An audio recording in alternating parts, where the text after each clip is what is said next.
is coming in. Whoa, he's bouncing all over the place. But holding on. If you can just get through here, that's what matters.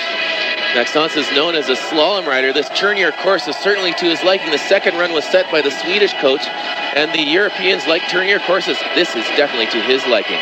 He's doing a good job. Whoa, right down here is really tough. The course doesn't get any easier. Coming to the finish line, Maxence Deschamps, 1.73 in the lead. A great run. Yeah, it was. That was awesome. He's got to be stoked on that run. He really held on, and that was a fast time. Now this Olympic course, while it is on solid ice, is already getting a little chopped up. Let's go and take a look at the rough ride for our man from France. This is where it starts getting steep right here, and it's almost impossible to carve a turn through there. You can see his boards just hopping all over the place, and he's just trying to stay on top of it. Right now, Jim and I and all the fans are watching. We're appalled at how quickly the weather is changing here. This area is renowned for its fast weather changes. We're going to go up to the start and talk with Hank Kashua, give us some insight into the weather. This fog and wind has rolled in literally in the last 60 seconds here at Mount Yakibatai. It's going to make the visibility extremely difficult in the second run of the men's giant slalom. The remaining racers will put a premium on that visibility, making sure that their goggles are clean and they have the right color lenses to cope with the poor visibility. It's Uli Kestenholz from Switzerland. He's placed second in 2 of the early season FIS World Cups, and in fact, in the pre-Olympic race here, he had the fastest to see a lot of this race, Jim. Yeah, it's pretty crazy that they're racing right now. The weather hasn't really cleared up, and they just decided, let's go, let's do it. It's always tough when you have to sit in the shack. The more you think about it, the tougher it is. And the fog is absolutely impenetrable at this part of the hill. You can hardly see. Yeah, usually you're trying to look about 2 gates ahead. Right now you can see about 1 gate ahead, and he's just letting it run and trying to go fast. Here comes the Swiss Kestenholz up to the first section time. The leader, 132.36. Oh, he's got a 1 second lead already. He's charging it. He's letting it run. Now we come to the lower section of the course. Very steep, very icy, and no visibility at all. Where's he at? Oh, there he is. Woo! Yeah, buddy. Look at this guy. He's holding on. He's doing a good job. Look at that.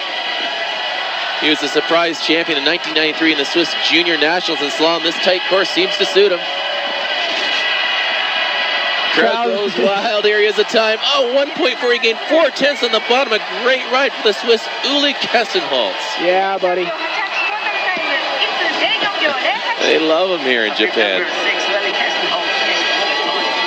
Just a great run in this weather. Let's take a look at the leaderboard. Uli Kestenholz from Switzerland's the leader, ahead of Idesheim from France and Remelink from the Netherlands. When we return, it's first run leader JCJ Anderson from Canada and Chris Klug from the U.S.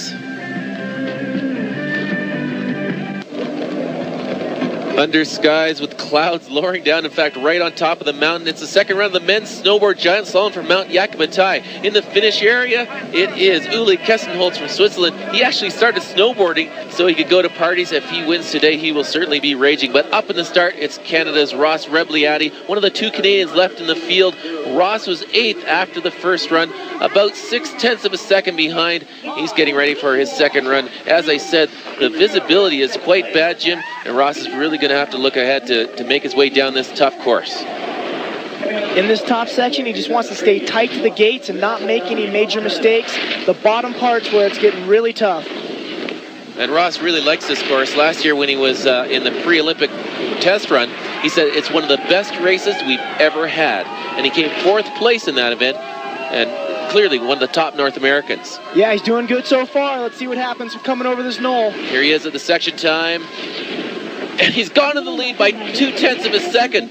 Oh, this is going to be a great race. Here comes the tough part of the course, Rip. Lighting's pretty bad. He's holding on. Let's see what he can do. Now these turns are going back and forth, edging as hard as possible. He's right on the gates. Oh, he's holding in there. Oh! Yeah, Ross.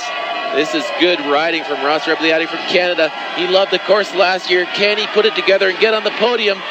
Oh, touches his butt there, but he stayed on. Here it is, up to the time in the finish. 2:03.96. He's taken the lead by 0.1 of a second. The crowd loves it, and so do we. Let's take a look back at some fabulous GS race turns. Ross was aggressive from the start, and you can see these turns right here. He was letting it all hang out. Bashes this gate right here, almost took it out, just holding on. The crowd is delighted. They are looking at the man who would be king, who would stand at the top of the Olympic medal platform and create history.